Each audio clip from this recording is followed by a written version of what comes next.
Why is it so hard for children with anxiety, actually lots of children, going back to school after the summer holiday? If you've got a child that is anxious or with selective mutism, stay tuned because this is what I'm going to be talking to you in this video.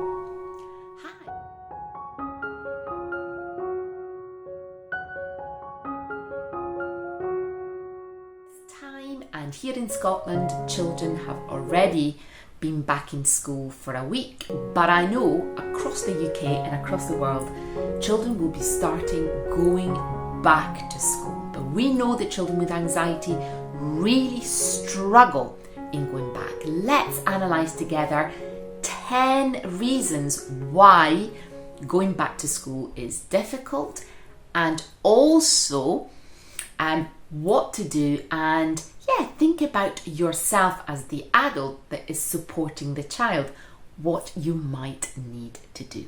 So here are 10 reasons why school is hard for children with selective mutism. The school environment is typically very overstimulating, and they've just had so much time at home with you resting.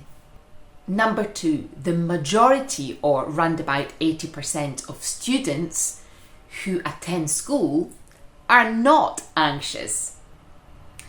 3, the school days are long and there is so much to do and there is not enough time to have a downtime. 4, the classrooms are crowded and very loud. Remember that your child is oversensitive.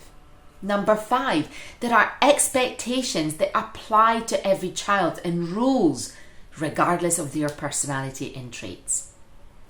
Number 6, the breaks that they have, so mid-break, lunch break, are in the lunchroom and in the playground, and again that's really loud. Number 7, social opportunities only happens in groups, which makes socialization very difficult for children with selective mutism if they are not at that level of confident speaking.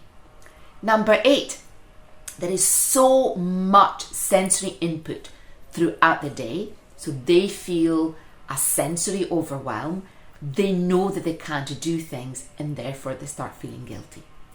Number 9, there is a disruption to activities because you've got meetings, you've got parties, you've got other things within the classroom, so there isn't quite a step-by-step schedule. And number 10, there is transition between one class to the other or one activity to the other with maybe not as much warning.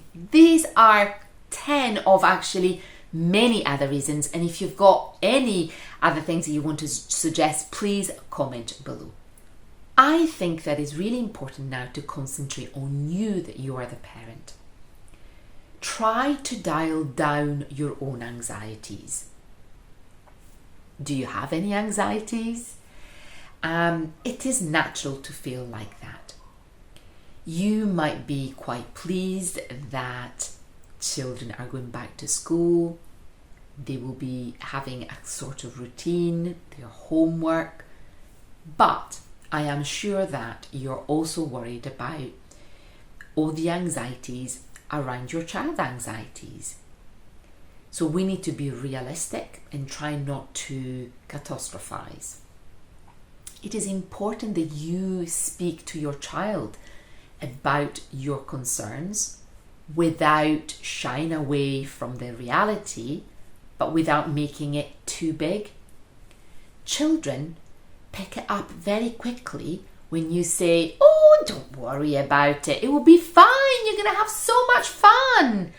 Well, you're telling them not to worry, but actually you are worried about it and they're actually worried. I think here it's really important to be honest. You can tell them that everybody's a bit worried going back to work, going back to school, maybe for you was hard. that you've got certain steps in place and you can look and manage it bit by bit.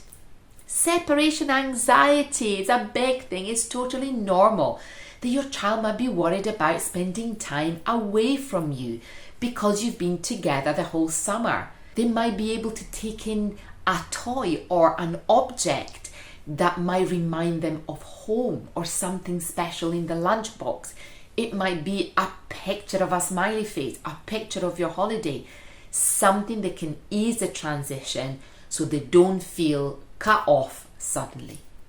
Another thing that sometimes happens is children wonder what their parents might be doing.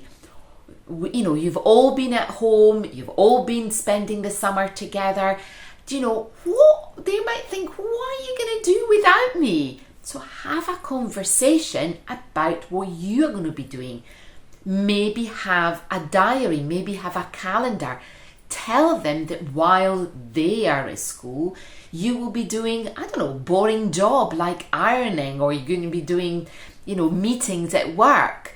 And, you know, that you are looking forward to see them at the end of school. So talk about the fact that it's a really good thing that everybody is busy and everybody has got something to do. I think it also worth remembering that actually quite often children are more resilient that they might seem at school gate, and they are going to act up a little stronger when you're there. So you want to allow them to build that brave muscle and say, remember to say to your brain that you are trying. Remember to tell your brain not to be so bossy, because you're there to learn and you're there to do lots of little things to help you the learning. Of course, you need to watch out and keep a note of what your children are feeling and behaving. This is not plain sailing, but you need to monitor if your child seems to be overdrawn, or the behaviour is different, or maybe they are not eating. At the end of the day, they are going to probably be very tired because of this sudden change. They can't, you know, play a computer game or read a book or rest when they want. I think that we should all expect the first couple of weeks are going to be hard, that your child is going to be irritable and really tired. But I would say that the biggest thing is allow some downtime when they come back home. So that is the positive transition, maybe reading a book, spending time together.